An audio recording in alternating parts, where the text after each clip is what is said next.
Sky 247.net presents not just cricket, but there's actually a great game of cricket going on at the Brabant Stadium. But right now we'll shift gears and we'll head towards Wankhede, which is not very far. It's actually literally hop, skip, and jump. And guess what? I'm sitting in the same city right here in Mumbai. It's Lucknow versus Rajasthan. Niall O'Brien is here with us. It's 94 needed of 41 balls in the previous game. And right now we'll be talking about Rajasthan and Lucknow. Now, Niall, these two, Lucknow is a city, Rajasthan state, but these two places in India are actually very, very well known for the kind of food they have to offer. And Lucknow is known for its kebabs. And I have lived in that city for a good, over 4 years. And Rajasthan, on the other hand, is known for lal mas. So I don't know if you've ever tried any of these things. Have you? I haven't, but there's a chef in a restaurant very close to me. The next village, I'm talking 2 miles away here in the UK, and he's actually from Lucknow. So I'm going to make after this show, I'm going to get in the car, just take a quick spin down the road, get some of that nice kebab, and then when we come back later on to chat about the match, I'll see if it was as tasty as you mentioned. Yeah, sounds like a plan. And do let me know how it was because I have heard so much about it, but I'm a vegetarian. But you know what? I can't let you go yet. I understand that those kebabs are of utmost importance, but let's finish the show and I'll see you the post show where you've already tasted the kebabs. Also, you have to mention it to him. Tunde ke kebab. That's what you want to have from Lucknow. Okay, you need to message me that because I think I might get that wrong if I try and copy that. All right, we'll talk about that, but let's talk about Lucknow and Rajasthan. Lucknow, a team with great batting depth. Rajasthan with great top order. Who stands a fair chance? How are these two teams placed in the tournament so far? Yeah, both placed very, very well, actually. Rajasthan are playing some lovely cricket. They had a good auction, a bit of a real overhaul. Got rid of a few players that they probably wanted to keep. The likes of Jofra Archer, they lost, but they've had a really good start. They're sitting pretty. Lost to Bangalore by 4 wickets, but I went to the game against Hyderabad where they were brilliant and they beat Mumbai obviously by 23. Lucknow, well, they've been excellent as well. The two new teams, Lucknow and Gujarat, have started extremely well. And as I've said on many shows before, any team that's coached by Andy Flower stands a good chance of being in the thick of the action late in the piece. So they've started really well. They're playing some good cricket. They're an exciting team.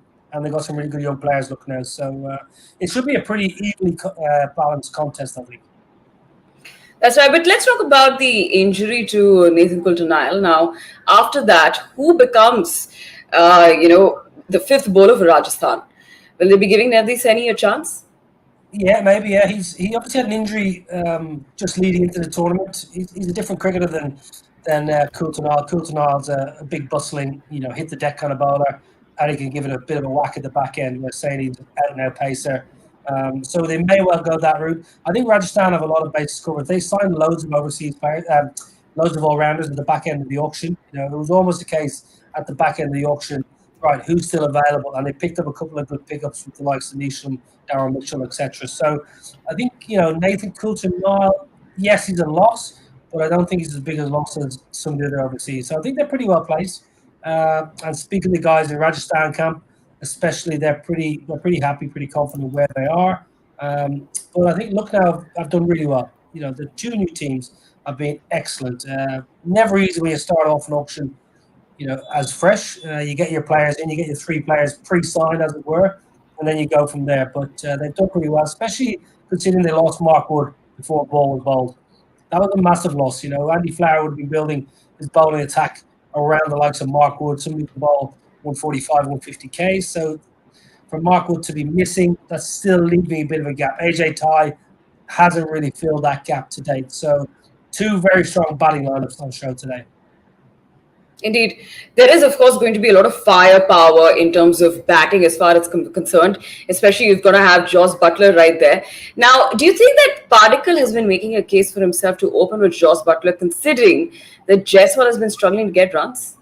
Yeah, very much so. He's had a lot of success opening the batting previously in his previous franchise. So even when I turned up to that first game in Pune a couple of weeks ago and he was batting at number 4, I thought, looks a little bit out of position. And even that game, he got going at the back end of his innings. He played nicely towards the back end. But at the start, his first 10 balls were very, very quiet. So he kind of had a bit of a slow start. So definitely, I think he'll want to open the batting, and he's in probably a little bit better nick as well. So I wouldn't be surprised if they may well just hold him off for 1 or 2 more games, but if the lack of form continues at the top, he may well get the opportunity. I suppose the saving grace is that Butler has been so good, so they've been getting off to good starts. So here's a big update that Lucknow has won the toss and they have opted to bowl first. And of course, there are no surprises there considering most teams are making that choice. Also, Wankhede is a big sporting stadium again, Niall. Yeah, brilliant, brilliant pitch, great atmosphere. Sunday night should be electric there. No surprise, right away, you win the toss. Generally, even take conditions out of it, you generally want to chase because you want to know what you're getting, what you're going to get second time around. But in saying that, the surface stays pretty true. So for Rajasthan, they've got such a good batting lineup, and actually for Rajasthan, they've got such good spin. So Yeah. if they get runs on the board, actually, chasing, not chasing, it becomes a little bit irrelevant because they've got such a good spin attack. So for Josh Butler on the batting lineup, it's just business as usual. Really put runs on the board. Don't try and score way out of the realms of expectation. Just get a good score, a good competitive score, and then let your bowlers do the work, especially your spinners. That's right. So on the other hand, the other match that's happening in Brabant, where you've got Kolkata fighting Delhi, they need 83 of 33, 5 down. And Andre's muscle is still there. So as long as he's there, there's something to fight for. For sure, for sure. As long as Dre Russell's there, you just never know. They just need someone to stay with them, don't they? Yeah. I have to use this platform to make a special mention for the social handle of Rajasthan Royals.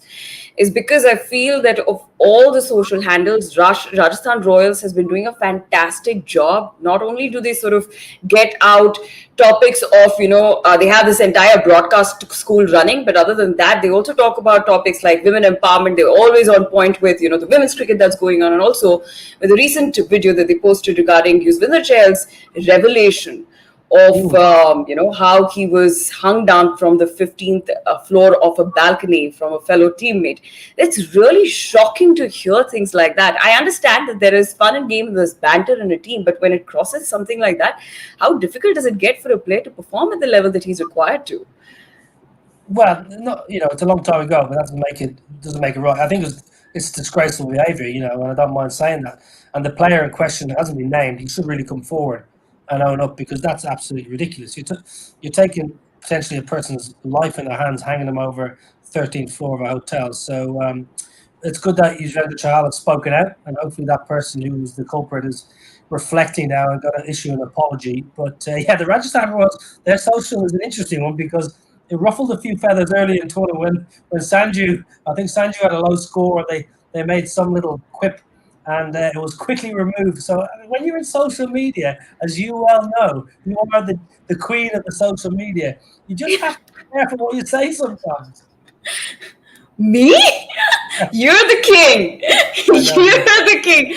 All right, let's take a look at what are the changes that have happened for Lucknow here. We've got Lewis missing out. A bit of a surprise there. Is it changes for Lucknow? Lewis goes out, Time is out, Stoinis and Chimera come in. Yeah, a little bit of a surprise. Lewis has had a pretty decent campaign so far. May have a little bit of a niggle. I haven't heard of an injury, so if it's a straight swap for Stoinis, where was Stoinis bat? He may well bat number 3. When you've got the likes of Marcus Stoinis available, you've got to try and squeeze him in your team because it only gives you power at the bat, and he also gives you overs with the ball. So it's a bit of a smaller level Lewis, who's been a good signing for Andy Flower. But it is a bit of a shock, a bit of a surprise, but at the same time, I can understand getting the all-rounder in. Yeah, on the other hand, you've got some changes for Rajasthan, where you got Kuldeep Sen instead of Navdeep Saini. Yeah, he's a highly rated fast bowler, comes in for Navdeep Saini. What do you make of that?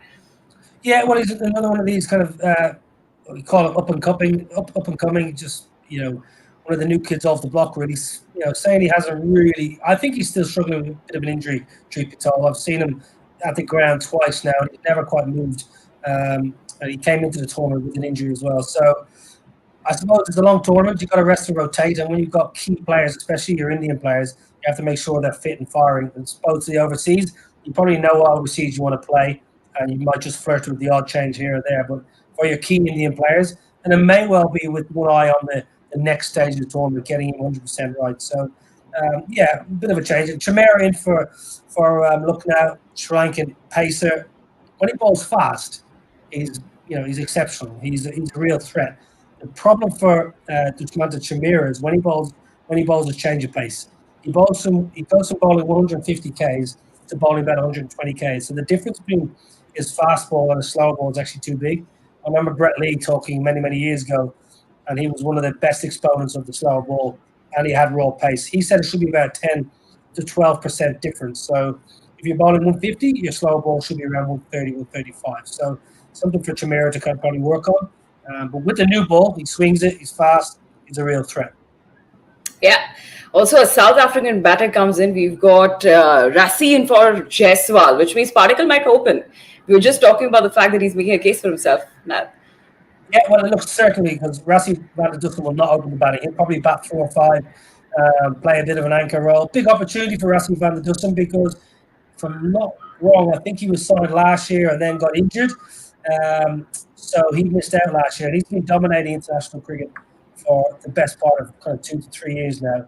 And speaking to people within Cricket South Africa, he's been really desperate to play this tournament. So, yeah, I think Patakal will go up to open.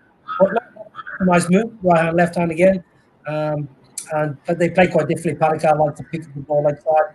Butler likes to hit down the ground. And then Rassi will be the engine. He kind of starts a little bit slowly, but then he accelerates pretty quickly. So, yeah, all in all, pretty strong lineup for both sides. That's right, Rassi van der Dussen. That's a good option in the middle order there. Of course, South African cricketer. With that, let's take a look at Niall's fantasy team. I'm guessing the previous one did pretty well with Prithvi Shaw with the saw. All right, here's the fantasy tracker powered by Sky247.net.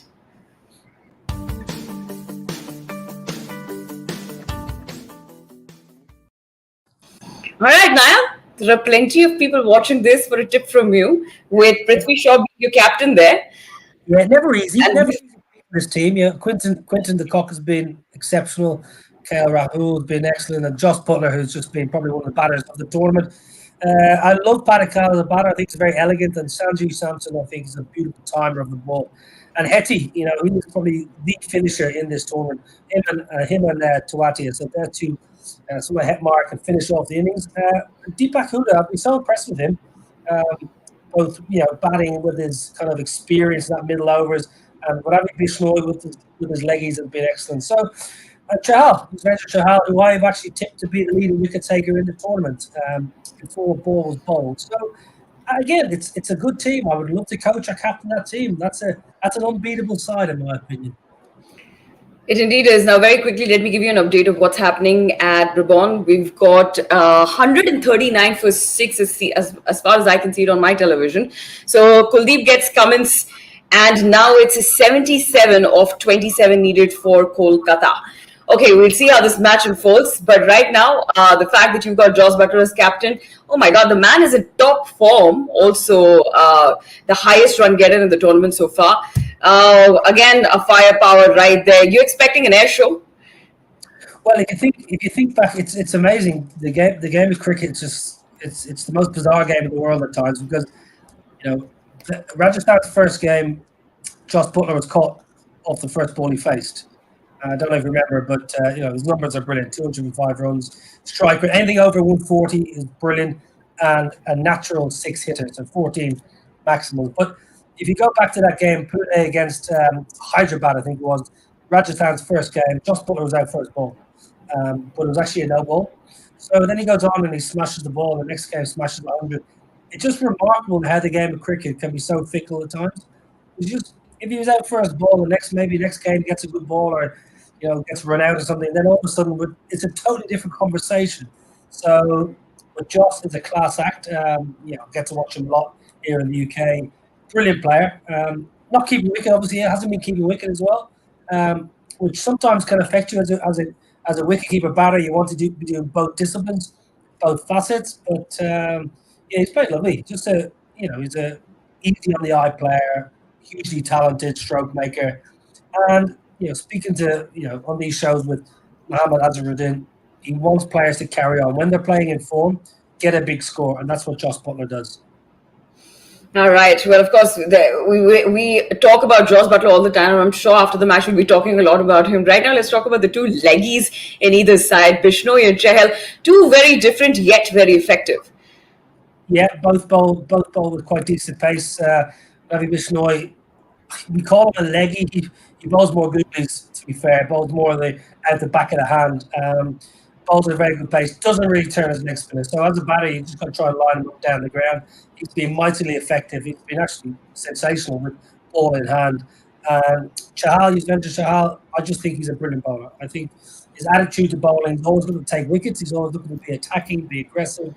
And I think it also helps. He's got Ravi Ashwin. He's got a senior bowler alongside him, a senior spinner.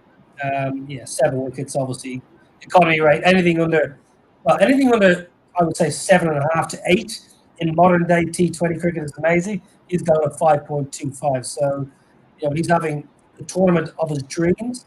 Obviously, change of franchise, but that's not bothering him one bit. So, when you're bowling in spinners, you're bowling in tandem. It's all about confidence.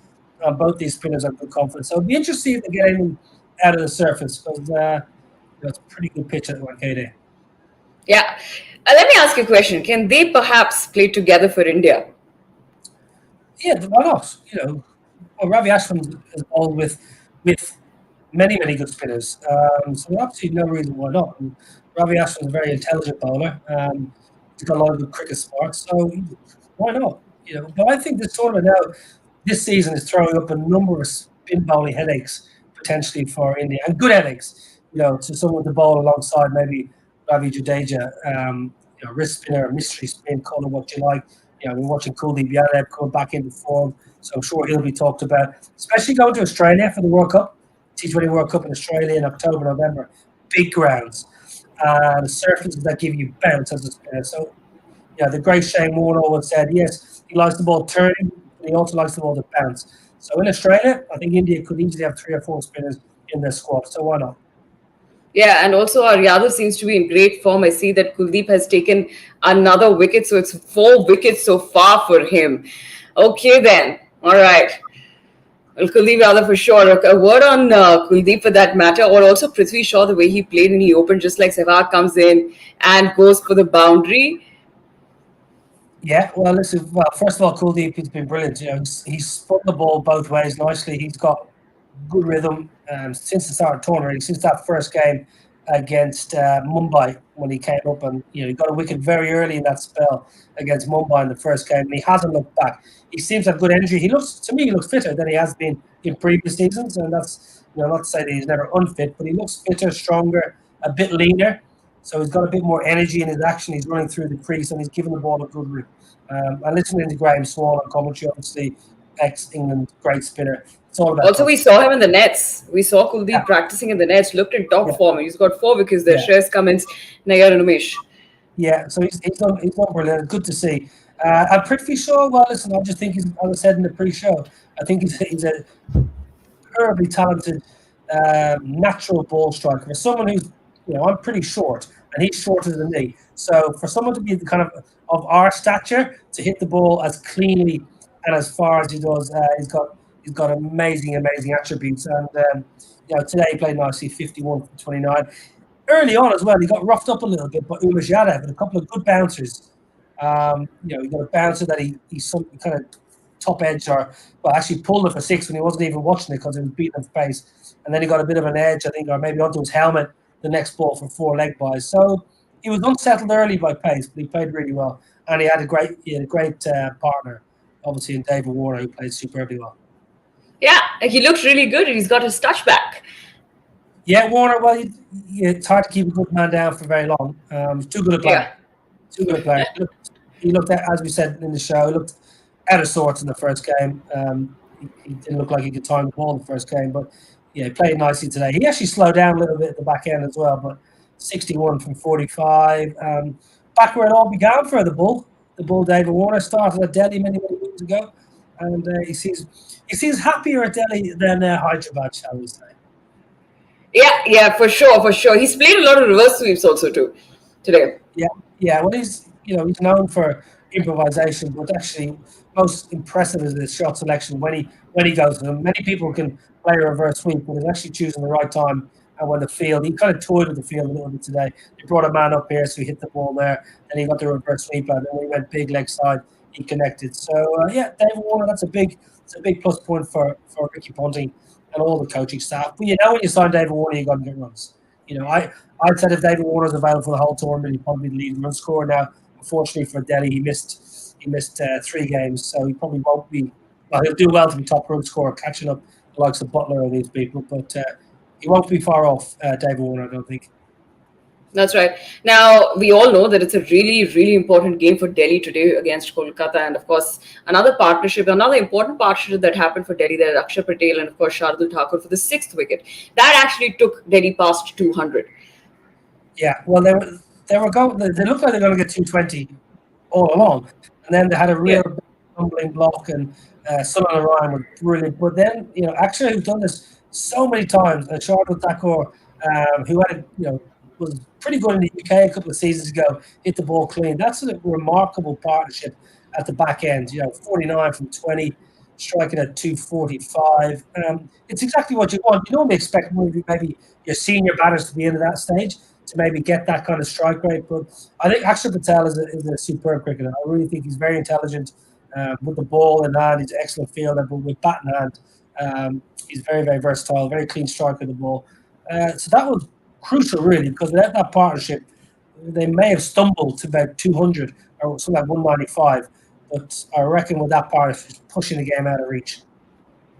Yeah, well, we will definitely be talking about both the games in our post show because there's still a lot of cricket to be played in the first match that's going on. We're shifting gears to go to Wankhede, and it's a big one. So it's Kolkata versus Rajasthan. Quick predictions from your mind, body, and soul. You said Delhi.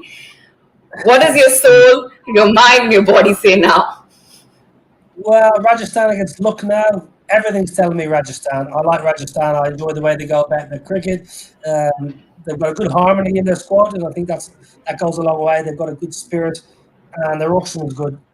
Hetmeyer was a great signing, and then the spinners in Ashwin and Yuzvendra Chahal. So, yeah, and Padikkal back to over the batting. So, unfortunately for Lucknow, I'm going to say no to Lucknow and yes to Rajasthan. All right, Nal says yes to Rajasthan. It's Lucknow versus Rajasthan coming your way from the Wankhede Stadium. I just hope कि लखनऊ जो है Nile की बात ना माने और राजस्थान को ये ना बोले पहले आप Nail, I'm going to explain this to you after the show, don't worry about it, but for now let's shoot gears and go and watch a good game of cricket. You stay tuned and come back for the post show. This is Sky247.net presents Not Just Cricket.